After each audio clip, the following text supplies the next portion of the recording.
আমরা সবাই ছোটবেলা থেকে একটা মিথ শুনে বড় হয়েছি যে if there is a love then everything will work out. Real লাইফে আমরা এসে এটা বুঝেছি love alone is not enough. But love থাকার পরেও কিন্তু রিলেশনশিপ ব্রেক হয়। আমরা দুজনে এই রিলেশনশিপে এসেছিলাম অনেকটা ভালোবাসা নিয়ে।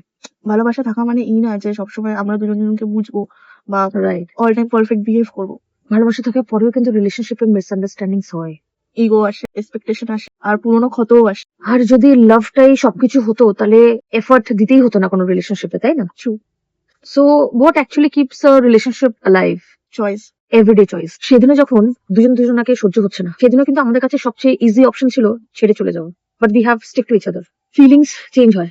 সাম ডেজ তোমার ইন্টেন্স থাকবে, সাম ডেজ ডাল। কিন্তু সম্পর্ক যদি এফর্ট থাকে তাহলে তো সেই সম্পর্ক বেঁচে যায়। অ্যান্ড এফর্ট ডাজন্ট মিনস কোনো গ্র্যান্ড জেস্টার।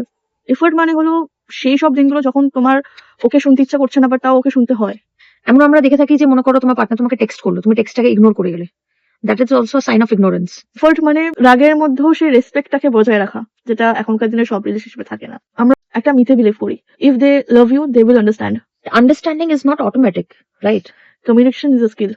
তুমি এটা ঠিকই বলেছো, কমিউনিকেশন ইজ দ্য স্কিল। কারণ এই জিনিসটা আমাদের দুজনকে শিখতে হয়েছে, right? How to speak without attacking. And how to listen without defending. আমরা শিখেছি যে relationship is not about winning arguments. It's about protecting the bond. Sometimes right হওয়ার পরেও কাইন্ড হওয়াটা বেশি ইম্পর্টেন্ট হয়ে ওঠে।